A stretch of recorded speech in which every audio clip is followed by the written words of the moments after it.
Hello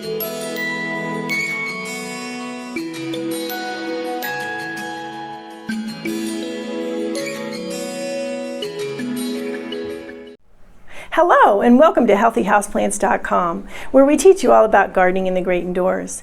If you'd like to support our show, please use our Amazon affiliate link below. Today, I'm going to be talking about why you want to repot houseplants soon after you get them, or as soon after you get them as possible.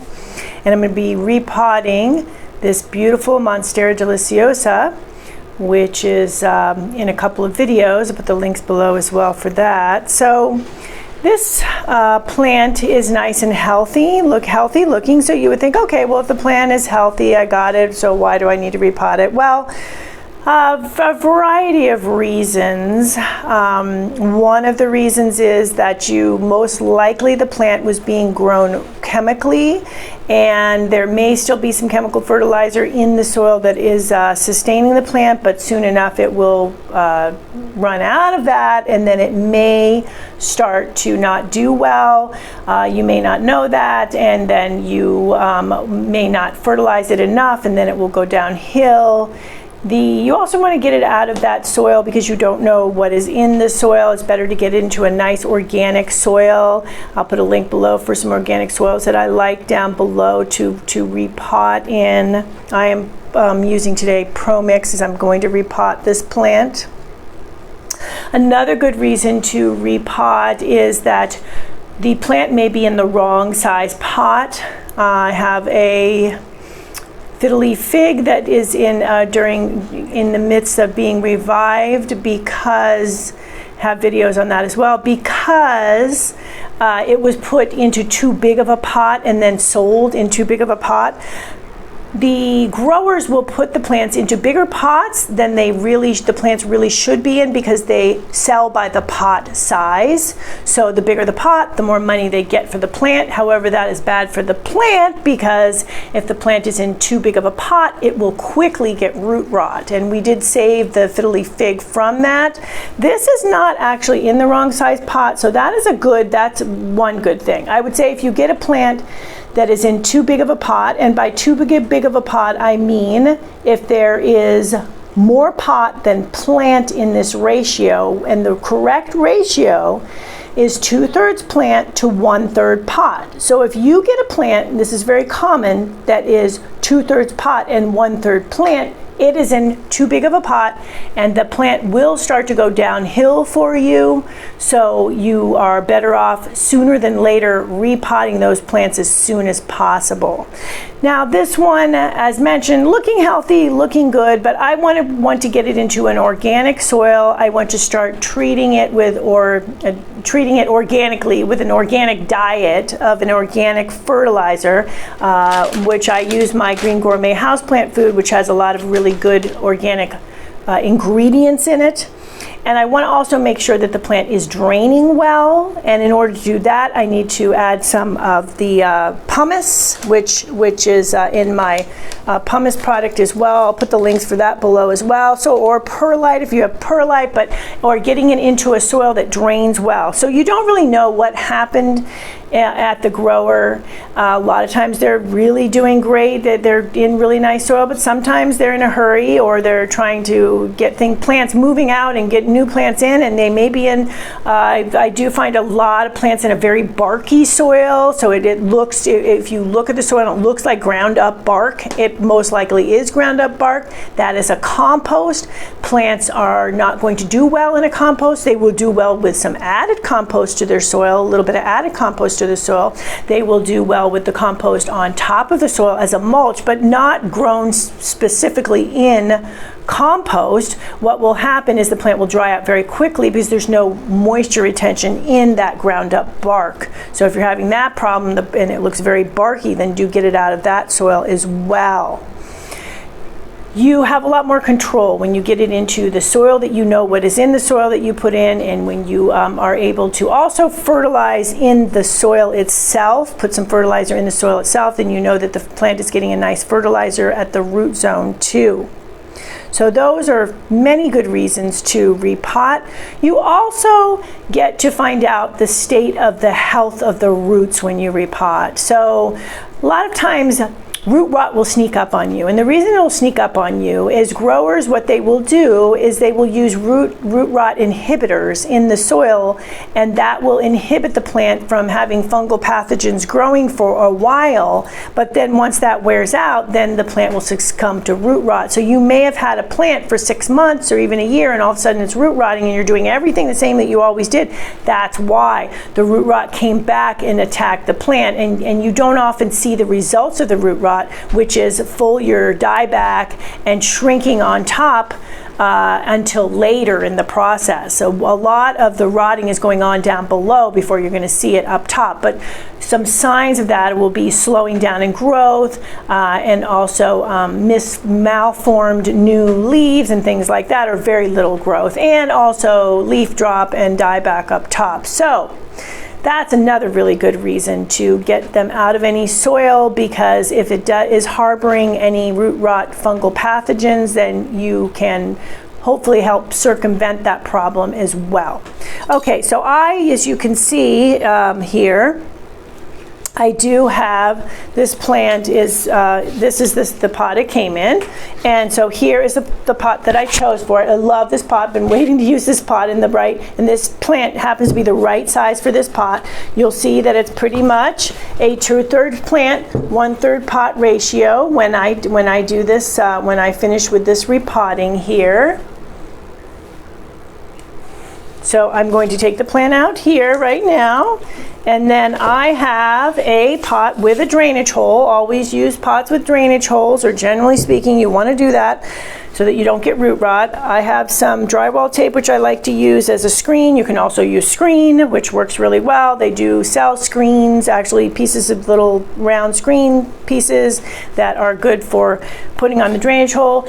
It's not a necessity, but I really like to do it indoors, because what will happen as you water and as you move the plant around a little bit, the soil will come out the bottom of the pot, especially in these bigger pots. And this is a terracotta pot.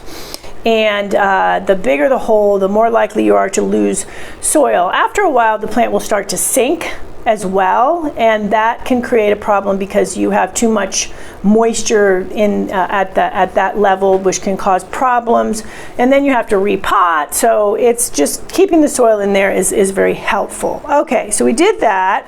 Now I also mentioned, so I have the ProMix BX in here, which I have moistened. You want to pre-moisten soil whenever you repot a plant. You want to do this because if it is dry, what will happen is once you plant it, the plant will sink in the pot, and it will not be at the correct level in the pot that you want. It'll be too low in the pot, and it could even be crooked because of certain areas get more moist than others, and it kind of sinks. So you pre-moisten, you're going to avoid that. You want it moist, not soggy. Okay, I haven't done this yet, so I'm going to put in some of my Green Gourmet in here. Follow the package directions as to how much. I know how much that was for this. I'm also going to put in some worm compost. I love worm compost. It's a little bit of that. Gives it nice micronutrients for the plant. The Monstera deliciosa is a heavy feeder, so it's going to really like that addition of the micronutrients from the worm compost, and then all of the great ingredients in my fertilizer, including alfalfa meal, which is a natural growth hormone, which contains natural growth hormone, so it will help the plant grow quickly and nicely, and it'll be beautiful. Okay, so I am going to put a little soil in the bottom there. You can always, if you're not sure, check the bottom to make sure. I see the screen down there still. Sometimes it'll shift. Okay, I put a little bit in the bottom there, and now I'm going to take the plant out of its pot. If it doesn't come out readily when you turn it over, you can tap it on the edge of the table to get it to release gently. and this one did, thank goodness. If you aren't able to get it out gently like that, you can run a knife along the inside edge, and that will a lot of times loosen it. If you still can, and it is in a plastic pot that you don't really care about, you can also cut it out. So it just depends on how root bound the plant is. This one wasn't very root bound. However, it is somewhat root bound, as you can see the roots. The good news is these roots are very healthy. They are extremely healthy roots. You see the white on the roots, and if I hold a root, it's nice and firm to the touch. So that is something to keep in mind in terms of what healthy roots look like on the plant. So I'm very happy with how this plant looks, and that I did get it from a nursery, so a good quality nursery. So I was fairly sure before I got it that it was going to be nice and healthy. So I'm going to remove some of the soil. You want to break up the side a little bit when you want to do that, because it will cause the roots to then start growing into the new soil that you've provided. Now in this case, because the roots are nice and healthy, I'm not seeing any problems. I'm not smelling any strange odors, such as fungal-y odor or anything like that. I don't really need to worry about root rot at this point. I don't think I will have to at all, actually. So, oops, to be careful when you do it, because you can lose some foliage there. So I did lost that, but that's just a little one there. Okay, so putting it in. It's not quite, it's a little bit low. So what you want is and I mentioned the 2/3 plant to 1/3 pot ratio, you want the same sort of thing when you're repotting. So what you want is, you want 2/3 root to 1/3 soil. So you shouldn't be putting tons and tons and tons of soil in when you are repotting. A lot of times it's 1 inch or 2, 3 max at the bottom of the pot. I put probably about 2 inches down there. It will depend on the plant. Some are faster growing. This is a pretty fast growing plant when it's happy. But still, you want to keep in that range. Okay, so I am putting in soil around the edges, same kind of a thing that we talked about. 2/3 plant, 1/3 pot.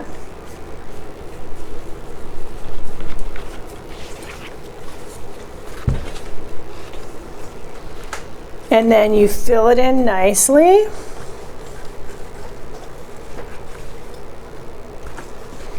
And you keep filling it in, and this already had some pumice added to the soil, so I'm not adding more. However, if it's a fast draining plant like a succulent, you would want to add more pumice. So here we are patting down because we want to get it in there nicely and have